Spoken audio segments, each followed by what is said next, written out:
jam 5 sama jam 9 malam. Berarti ini jam 9 pagi, jam 1, jam 5 sama jam 9 malam gitu ya kurang lebihnya ya teman-teman. Ada 3 hari nih, ini tanggal 7, salah ini tanggal 6, ini tanggal 7, ini tanggal 8 gitu ya. Ada 3 hari sehingga kita ada punya 12 kelompok data gitu ya dalam sampel tersebut. Nah, ini gitu ya. Nah, ini adalah data dari 10 produk yang diambil gitu ya kurang lebihnya. Nah, ini jumlahnya gitu ya. Nah, ini kita ratakan gitu ya. Nah, R itu adalah maksimum value dikurangi minimum value. Jadi, kita lihat di sini maksimum value dari A1 sampai 10 dikurangi dengan minimum value-nya. Sehingga kita dapatkan R. As value ini akan kita dapatkan yaitu sesuai dengan ya ini ya tadi ya. Penjumlahan dibagi dengan 12. Oke. Nah, ini jadi kita udah dapatkan ya K-nya berapa, rata X-nya berapa, dan R-nya ini juga nanti kita dapatkan. Nah, R itu didapat dari 68 dibagi 12 ya, 5,667. Jadi tadi R itu maximum value of X dikurangi dengan minimum value of X.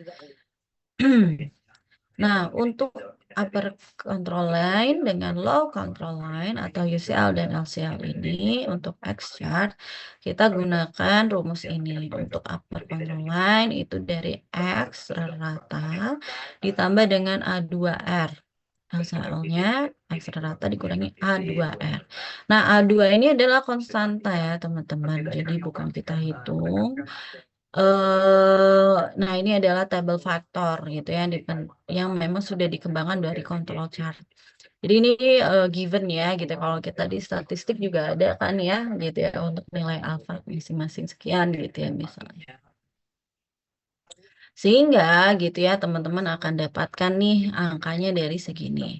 Kan kita dari jumlah poinnya adalah 10 ya berarti 0,31. Maka maka gitu ya akan terlihat nih gitu ya untuk perhitungannya gitu. Ini 100,067 ditambah 0,31 kali 5,667. 5,667 itu masih ingat ya R-nya. Nah, kalau upper itu adalah ditambah, kalau lower itu adalah dikurangi ya. Jadi kita tahu nih batasan atas dan batasan bawahnya yaitu 101 dengan 98. Bagaimana jika gitu ya kita menggunakannya langsung R chart gitu ya, tidak pakai yang nilai A2 ini bisa juga gitu ya, yaitu menggunakan nilai D-nya gitu ya kurang lebihnya seperti itu. D4 sama D3. Jadi untuk upper itu pakai D4, lower itu pakai D3. Nah, kita lihat D4-nya untuk upper ya di sini yaitu 1,78, untuk lowernya D3 yaitu 0,22 gitu ya, tinggal dikalikan dengan R-nya. Kurang lebih seperti itu. Nah, ini kita akan mendapatkan angka untuk R chart. Nah, ini berbeda ya antara gitu ya. Ini kan X, yang ini kan R ya. Jadi yang untuk X itu adalah kita melihat dari segi rata untuk jumlah pada produk yang tadi disampelkan gitu ya kurang lebihnya. Nah, ini adalah R tadi ya untuk melihat daripada nilai selisih antara maksimum dengan minimumnya gitu ya sehingga akan berbeda dari segi charge-nya. Kemudian kita akan melihat dari control chart yang lain menggunakan P-chart ya digunakan untuk atribut tertentu digunakan ketika data tersebut mendeteksi fraksi pada suatu set warna proses. Nah, perhitungannya mirip dengan X rata dan R chart. Ukuran sampel subgrupnya hanya harus lebih besar ya. Misalnya N sama dengan 100, maka diperlukan interval antar sampel grup cukup luas jika pabrik membuat 2000 pensil per jam dan pengambilan sampel pertamanya 100 setelah selesai dalam 8 jam dan diambil 8 sampel ketika dilakukan selama 3 hari sampling. Pada PICA perlu mengkalkulasi fraction defektif dari setiap subgrup P rata proses dan batasan kendali UCL dan ACL ya. Jadi kalau misalnya membuat chartnya sih sama ya, ada UCL dan ACL, tapi ini kita lihat dari nilai P. Nah ini ya kurang lebihnya ada rumusan upper ini di mana gitu ya, Z itu jumlah norma standar deviasi. Terus kemudian ini ada standar deviasinya atau sampel means-nya dan populasi proses standar deviasi dan sampel. Nah ini contohnya ini masih dari yang rata ya. Ini contohnya adalah misalnya dari produksi dari setiap jam ya, ini dia punya kontrol limitnya adalah 99,73% gitu ya sekali produksi. Nah ini ada jumlah beratnya 9 setiap jam gitu ya. Ketika dilihat ini ada equation-nya. Nah ini bagaimana kita memperhitungkan dari setiap jumlah berat ya yang diproduksi gitu untuk sampelnya. Sehingga kita bisa rata-ratakan dulu untuk masing-masingnya gitu ya. Nah, didapatkanlah dari setiap masing-masing itu setiap jamnya gitu ya, sekian gitu ya. Jadi karena kita menghitung dari setiap 9 produk per jam gitu ya. Nah, di sini ada kurang lebih 12 jam. Satu jamnya kita dapatkan ratanya segini gitu ya untuk berat daripada masing-masing yang disampelkan. Nah, ini kita lihat bahwa kalau misalnya diperhitungkan dari keseluruhan dibagikan dengan 12 sampel itu adalah 16 ya untuk ratanya. Sehingga untuk upper control line dan lower control line-nya menggunakan rumus tadi, tinggal kita hitung ya gitu ya. Misalkan yaitu 16 ditambah 3, 1 per akar 9. Karena tadi ya untuk tanya dasar deviasinya 1 per ounce, N-nya 9, Z-nya sama dengan 3. Tadi N-nya itu adalah yang tadi ya, jadi 1 jam itu 9 kan. Gitu. Dan Z-nya sama dengan 3. Gitu. Sehingga upper kontrolnya 17 dan over kontrolnya 15. Jadi kalau misalnya di sini berarti ada yang tidak terkendali itu pada waktu 12 dan waktu 10 dan 11. Jadi waktu 10 sampai 12 itu ada beberapa yang tidak terkontrol dari segi beratnya gitu. Nah, ini adalah variasinya ya dari berbagai hal yang memungkinkan terjadi gitu. Nah, ini tipe perhitungan lainnya untuk rata. Nah, kemudian untuk P tadi kita melihat dari segi fraction ya, defective by subgroup. Nah, ini misalnya subgroup 1, MP sama dengan 1 pen yang ditemukan rusak dari satu sampel pertama karena P adalah fraksi yang rusak. Maka jika kita perhitungkan P sama dengan 1 dibagi dengan 100 gitu ya. 0,01 karena tadi dia hanya menemukan satu pen yang rusak dari 100 sampel pertama. Untuk subgrup yang kedua gitu ya, misalnya jam berikutnya atau entah waktu yang jam berapa, dia ambil lagi 100, ternyata dia yang rusak lagi 2. Sehingga dia perhitungan jadi 0,02 dan seterusnya. Sehingga kita akan mendapatkan angkanya seperti ini. Karena kan tadi ya dari 100 ya. Nah ini adalah NP ya, yang dia rusaknya gitu ya. Nah ini tanggalnya itu ada dari tanggal 11, tanggal 12, sampai tanggal 13 gitu. Sehingga didapatkan ada 24 kali sampling ya yang dilakukan oleh perusahaan. Oke, nanti kita perhitungkan gitu ya dari apa namanya, bagaimana untuk memperhitungkan P. Nah, average-nya bagaimana tadi gitu ya untuk mengalkulasikan jumlah yang rusak, maka caranya adalah MP1 dibagi dengan N. Jadi kita hitung dulu gitu ya untuk NP ini totalnya berapa dan juga dengan N1, N2 gitu ya itu berapa nilainya. Kan ada 100 ya tinggal dikali 24 gitu ya kurang lebihnya karena kan masing-masing 100 N-nya. Jadi total P rata-ratanya adalah 0,0175. Jadi kalau misalnya ini kita perhitungkan rata P, maka kita akan mendapatkan rumusan untuk upper control line dan lower control line P. Jadi rata P ditambah 3 akar dari rata P dalam kurung 1 min rata P dibagi dengan akar N ya. Nah, sama ya ini rata P itu untuk upper ada ditambah, untuk yang lower itu dikurangi. Rumusnya sama ya belakangnya. Nah, jadi gimana cara menghitungnya?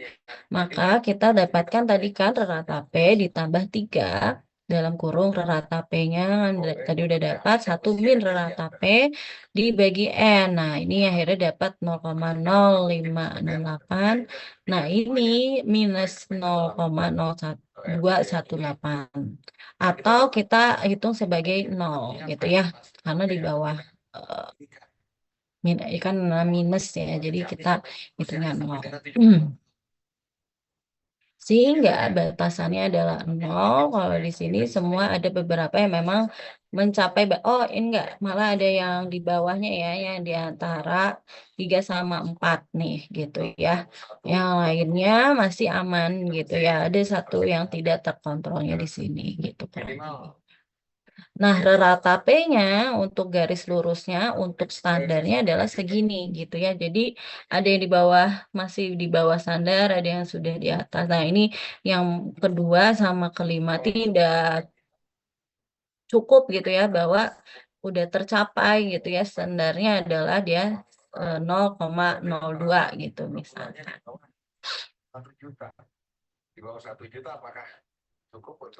Nah, ini ada C chart. Si chart beda lagi, itu digunakan ketika memperoleh data dengan sejumlah kecatatan setiap piece ya.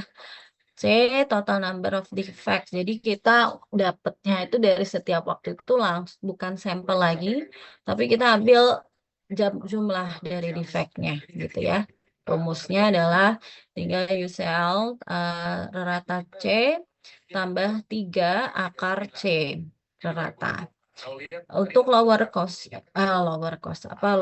control line-nya dikurangi gitu ya. Nah, jadi contohnya misalnya total defect 47, sampelnya 30 gitu ya. Jadi sehingga ratanya adalah 1,5. Nah, ini sehingga kita ambil bahwa ini untuk uppernya 4,3, ininya minus gitu ya, tapi kita set menjadi 0. Sehingga teman-teman nanti ingat ya, jadi kalau ketemu 0, ketemu minus berarti kita ambil angka itu menjadi 0. Nah, ini contohnya gitu ya. Jadi dia ada 30 sampel, ada 5 waktu lah mungkin ya.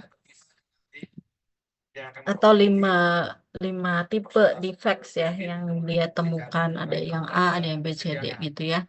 Nah, ini jumlahnya adalah 47. Oke. Tadi kan 0, upper control line-nya adalah di 4,32 ya sebenarnya ya. Oke, mungkin di sini harusnya ya. Nah, ini rata C-nya gitu ya.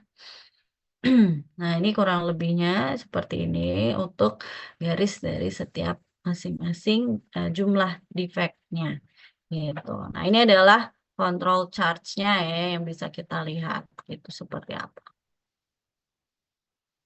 Jadi gitu ya kalau misalnya kita lihat dari segi variabel gitu ya kita lihat ada X bar dan R, X bar dan R, also X chart, ada P chart, NP chart, C chart, dan U chart ya yang bisa kita gunakan untuk SPC ini. Itu. Oke. Nah, ini eh, bagaimana caranya menyiapkan SPC gitu ya sebetulnya di dalam perusahaan. Ada fase pertama adalah preparation. Jadi perusahaan harus siap bagaimana melakukan SPC dari top manajemennya atau dia dari konsultannya. Apa yang harus dilakukan? Dia harus komitmen bagaimana mengorganisasikan dan juga melakukan gitu ya, mentrain, melatih daripada tim komite. Perencanaannya adalah ada komite yang bisa diasistensikan dengan konsultan atau ahli. Konsultannya bisa in-house, bisa enggak, ada quality assurance juga manajemen. Kita ada tujuannya bagaimana mengidentifikasikan prosesnya, melakukan pelatihan, memastikan gitu ya bagaimana repeatability dan reproducibility dari instrumen dan metode, delegate responsibility for operator gitu ya, eksekusinya, spesi komite, operator, supplier, dan consumer, operator, expert assistant dengan konsultan, in-house expert, bisa juga operator dengan expert assistant gitu ya, spesi komite, dan operator dengan asisten yang dibutuhkan. Kita punya flowchart, bisa mengeliminasi dari berbagai penyebab masalah yang terjadi, mengembangkan control chart, mengkolek ya, memplot SPC lalu menentukan prosesnya, merespon, melakukan pengecekan data dari SPC, mengeliminasi dari akar masalah gitu ya, atau berbagai penyebab masalah yang mungkin terjadi dan terus-menerus melakukan perbaikan. Nah, teman-teman tugasnya dengan kelompoknya adalah membuat spreadsheet yang otomatis gitu ya untuk apa namanya tadi tuh, namanya SPC gitu ya.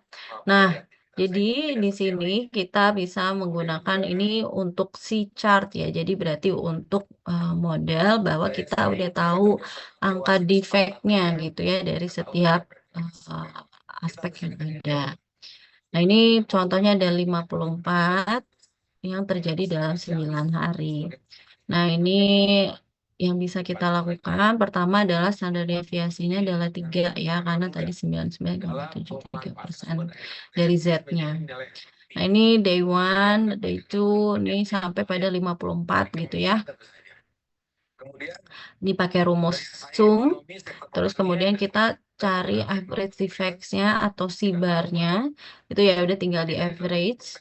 Standar deviasinya SQRT C18 ya. Jadi tinggal dari yang average-nya ini tinggal kita hitung gitu ya standar deviasi di vektor. Upper line sama lower control line-nya bisa langsung otomatis yaitu dengan cara C18 atau yang ini ya center line atau C-bar ditambah C4 C4 adalah Z dikali dengan C19 atau standard deviation of defects gitu ya. Nah, untuk lowernya itu pakai rumusannya bisa langsung seperti ini, max. Karena kalau misalnya dia minus kan harus di set menjadi 0 gitu ya.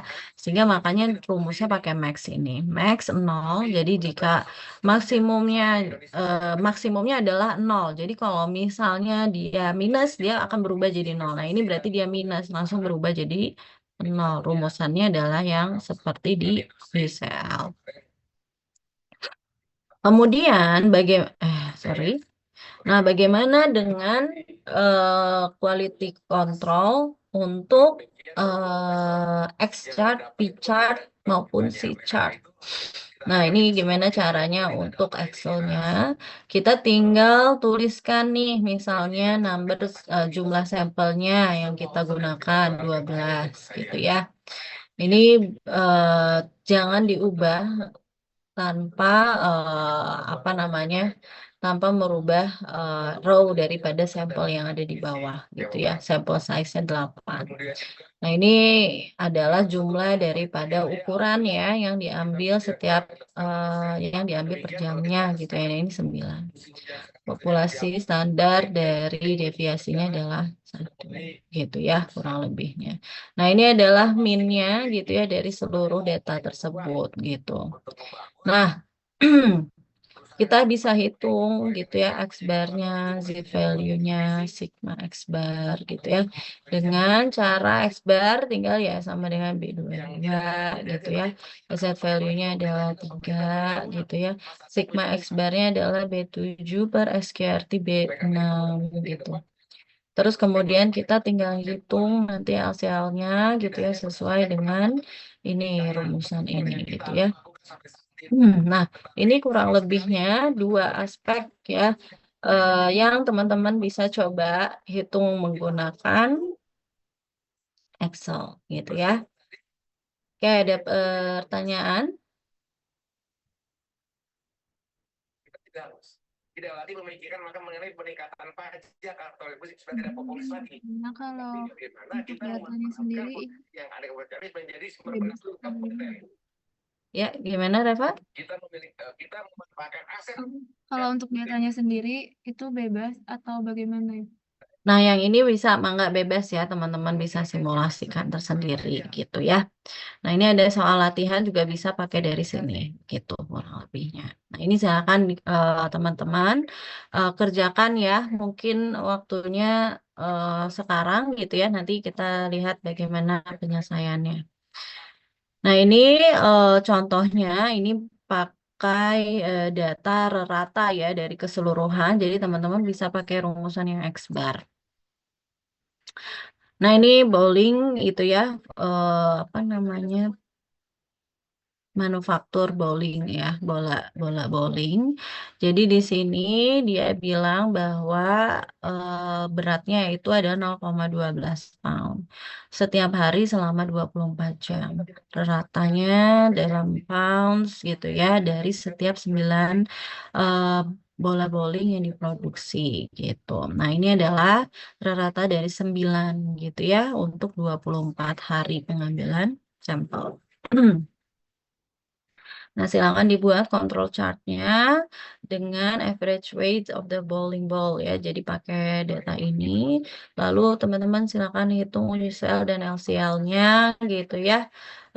Dengan tadi penggambarannya dengan menggunakan X-bar. Ini mau sekalian dengan yang Excel ini nanti teman-teman bisa pakai Excel ya. Mungkin kalau enggak minggu depan ya. Ya nanti kita bisa apa namanya kalau bisa sekarang dibahas sih bagus ya. Mau sekarang atau nanti dibahas lagi gitu ya penyelesaiannya. Bisa sekarang nggak? Atau ini saya bahannya dikirim dulu kali ya. Sebentar.